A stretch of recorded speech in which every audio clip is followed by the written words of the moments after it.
अच्छा, MCQs IS 41।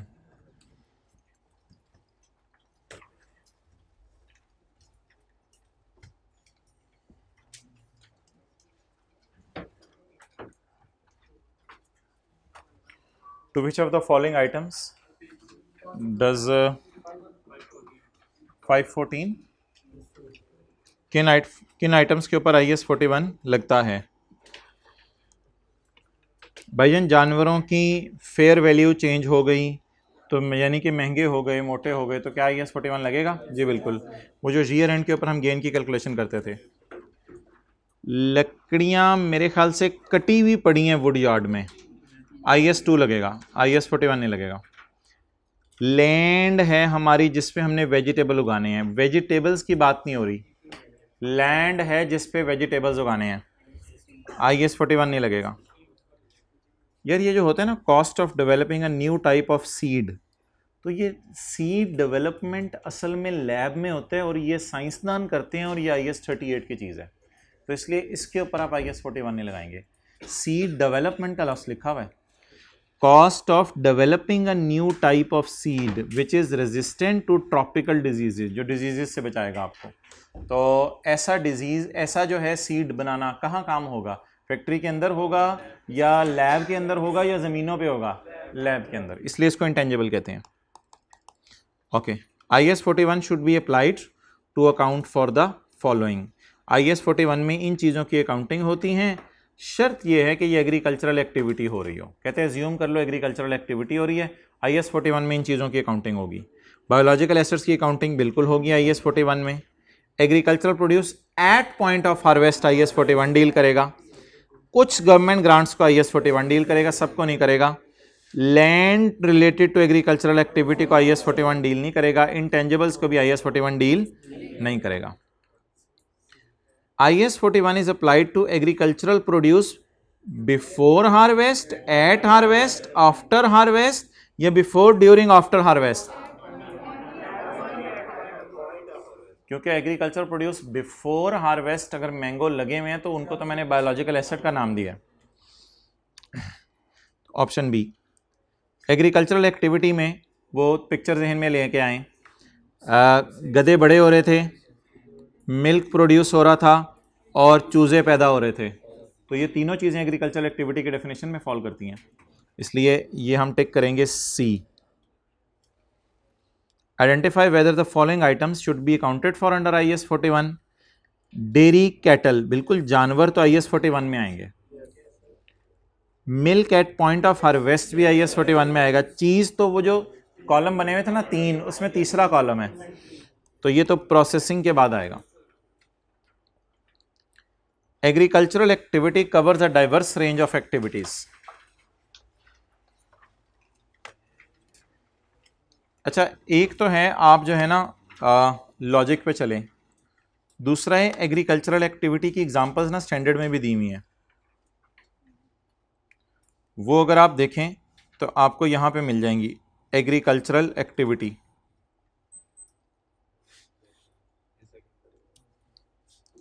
ये वाली, ये भी एग्रीकल्चरल एक्टिविटी की एग्जांपल्स हैं, ऑलमोस्ट इसने वही वाली टेस्ट की हैं। रेजिंग लाइफ स्टॉक, खुद सोचें, जानवर बड़े करना, IS 41 लगे, ये एग्रीकल्चरल एक्टिविटी है। फॉरेस्ट्री, बिल्कुल, लगाना दरख्त, ये भी IS 41 लगेगा। यहां भी देख लें, इधर भी एग्जांपल्स दी थी, फॉरेस्ट्री, रेजिंग लाइफ स्टॉक, ये वही वाली लिस्ट इसने वहीं से उठाई है। ये पैरा स्टैंडर्ड का 6 है। अच्छा, परनियल और एनुअल क्रॉपिंग, वही कुछ फसलें साल के अंदर कुछ साल से ज्यादा बाद आती हैं। Cultivating orchards and plantations, plant लगाना और बाद में उनको कल्टीवेट करना, बिल्कुल ये सारा IS 41 है, ये भी एग्रीकल्चरल एक्टिविटी है। Food processing agricultural activity, food को प्रोसेस करने का मतलब है जैसे मिल्क बन गया, अब उससे चीज बना रहे हैं, तो मिल्क से चीज बनाना, क्या ये कोई sale of biological asset type चीज है? क्या ये बेबीज पैदा कर रहे हैं? क्या ये उनसे कोई एग्रीकल्चरल प्रोड्यूस बना रहे हैं या इन्वेंट्री पैदा कर रहे हैं? इसलिए इसको क्रॉस करेंगे। ये डेफिनेशन सिलेबस से निकल गई हुई है एक्टिव मार्केट की। पॉइंट 8, एन अंडरटेकिंग यानी या कंपनी या जो भी businessman should record a biological asset या एग्रीकल्चरल प्रोड्यूस ओनली व्हेन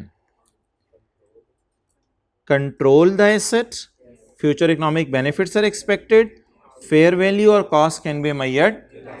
ये मोहतरम सीधा सीधा ना उसने टेस्ट किया था इनिशियल रिकॉग्निशन, ये वाला पैरा 10। सर हमें कैसे पता चलेगा पेपर में? एंटिटी शुड रिकॉर्ड रिकॉग्निशन, ये तीनों शर्तें ठीक होंगी। Pluto Honda 1 year. अच्छा ये वाले जो सवाल होते हैं ना छोटे छोटे, इसमें बस एक ट्रिक होता है कि जो पिछले साल की वैल्यू दी हुई है क्या वो फेयर वैल्यू है या बैलेंस शीट वाली वैल्यू है। तो बस ये एक ट्रिक होता है थोड़ा सा, अगर पिछले साल की बैलेंस शीट वाली है तो कॉस्ट टू सेल माइनस हुई होगी, और अगर पिछले साल की फेयर वैल्यू है तो कॉस्ट टू सेल हम माइनस करेंगे। इन सवालों में बस ये ट्रिक है थोड़ा सा। Pluto limited owned a 1 year old herd cattle on एकम January, recorded in balance sheet at 140। तो रिकॉर्डेड इन बैलेंस शीट का क्या मतलब है? ये already fair value minus cost to sell है। At year end the fair value of 2 year old herd of cattle is 170 million. अच्छा ये साल के शुरू में हमारा 1 ईयर का होगा ना। हाँ, cost to sell are estimated at 5 million. अच्छा क्लोजिंग में उसने fair value minus cost to sell नहीं दी, क्लोजिंग में उसने फेयर वैल्यू अलग दी है और कॉस्ट टू सेल अलग दी है। अब सवाल की रिक्वायरमेंट वगैरह मैं ज़रा बाद में पढ़ता हूँ, मुझे बता दें ओपनिंग कितने हैं? 140, क्लोजिंग 165 और गेन। अब सवाल की ऑप्शंस देख लेते हैं। C option, revalue to 165 taking gain of 25 to P&L, revalue to 160 taking gain to P&L। जी ये MCQ भी ना उसने डिलीट कर दिया, जो मैं दूसरा बता रहा था आपको, मुझे असल में मिल नहीं रहा था ये कल।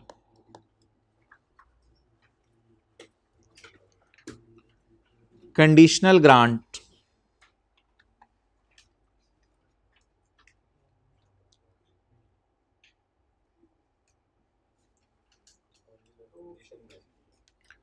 कंडीशनल ग्रांट रिकॉर्ड की जाती है,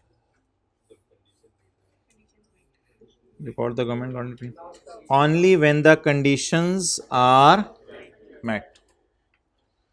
तो conditional grant related to biological asset is recorded as income when the conditions are met.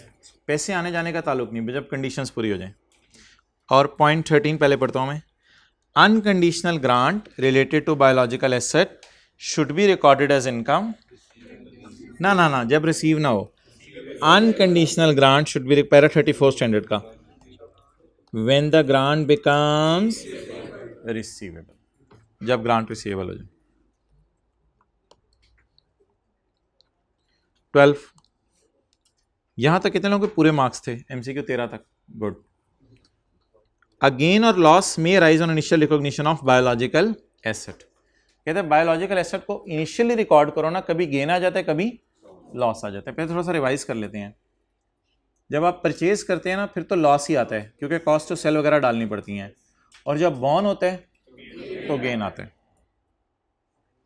Again और लॉस में arise on initial recognition of biological asset because estimated cost to sell are deducted in determining fair value. कहते हैं cost to cell minus की जाती है, ये भी एक वजह होती है गेन या लॉस आने की। हाँ बात तो सही कर रहे हैं।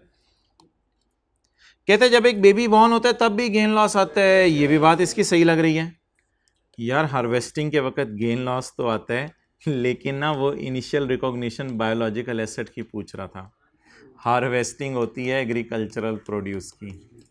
ये थोड़ा सा ट्रिकी पॉइंट था एक इसमें, हार्वेस्टिंग एग्रीकल्चरल प्रोड्यूस की होती है, और वो क्या पूछ रहा था। अच्छा अगर उसका सवाल ये होता ना कि IS 41 में कब गेन लॉस आता है, तो मैं फिर तीनों टिक कर देता, लेकिन अभी उसका सवाल क्या है? नहीं, उसका सवाल है initial recognition of biological asset. Okay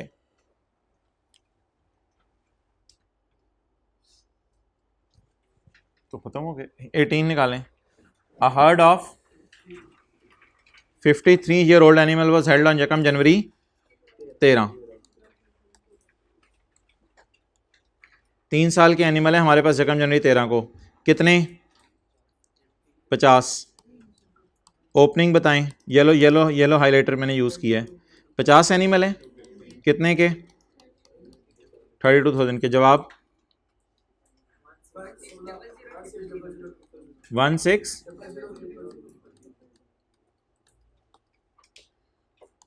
on यकम जुलाई 13 10 3.5 year old animal were purchased for 40,000। 10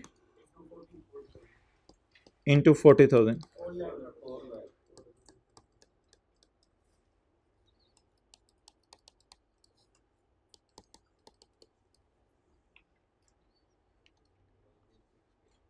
साढ़े 3 साल वाला एनिमल यकम जुलाई 13 को 40,000 का। डुप्लीकेशन है ये, क्योंकि यार ये ऊपर दिया हुआ है इसने, यहाँ पे ये लाइन डुप्लीकेशन है, इस लाइन का हमें कोई फायदा नहीं होगा। 4 साल वाला जानवर 40, भाईजान ये जब खरीदा था तो 3 साल का था, सॉरी ओपनिंग 3 साल का था, ये देखो ना, और परचेज साल के मिड में हुआ वो 3.5 का था, तो सारे आखिर में 4 साल के हो गए होंगे। तो क्लोजिंग आप निकाल लेंगे 60 इंटू 2580, P&L बैलेंसिंग आ जाएगा, व्हाटएवर इट मे बी। सवाल की रिक्वायरमेंट थी P&L में क्या जाना है। ये तो रेपिटेशन है यार, ये तो अभी किया सवाल, ये असल में IQ के पास पेपर में आया था और हमारी किताब में ऑलरेडी मौजूद था MCQs की IQ वाली में। Fazal limited owns a herd of cows recorded at 36 million. इसका क्या मतलब लेंगे, रिकॉर्डेड एट 36 मिलियन? इसे फेयर वैल्यू लेंगे या fair value less cost to sell लेंगे? रिकॉर्डेड का मतलब है बैलेंस शीट में रिकॉर्ड हुआ हुआ है, तो इसको fair value less cost to sell assume करेंगे। तो ओपनिंग कितना हो गया? 36। At 31 number these cows have a fair value of and a commission of 4% would be payable upon sale. ये कौन सा कमीशन है, आउटफ्लो वाला या कॉस्ट टू सेल वाला? कॉस्ट टू सेल वाला। Closing 50 into 96%, 48। गेन कितना आ गया? ऑप्शन नहीं OCI में तो नहीं जाना ना यार, P&L में जाना है ये ना। OCI इंशाल्लाह हम पढ़ेंगे, OCI एक चीज़ होती है, OCI में नहीं जाना। गेन कहाँ जाना है? Option D. IS 41 लगेगा अगर जानवरों की फेयर वैल्यू बढ़ रही हो, बिल्कुल लगेगा। लकड़ियां जो सेल के लिए रखी हुई हैं गोदाम में, inventory, at point of harvest लगेगा IS 41, लेकिन इस वक्त तो गोदाम में पड़ी हुई है तब नहीं लगेगा। Cost of developing a new type of seed IS 38। Cost of making irrigation system having life of more than 1। Irrigation में ख्याल से पानी छाने का कोई सिस्टम होता है और ये टेंजेबल टाइप की चीज़ होगी, ये जानवर नहीं है। इरीगेशन सिस्टम तो कोई चीज़ होगी, प्लांट वगैरह जो भी चीज़ें होंगी, तो ये IS 16 लगेगा इस पर।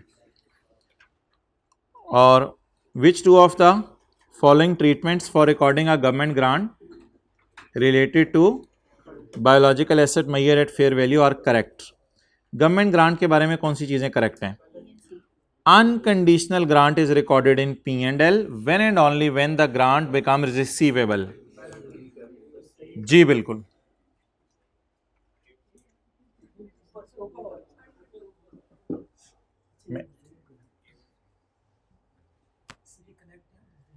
ये कनेक्ट नहीं है, अच्छा।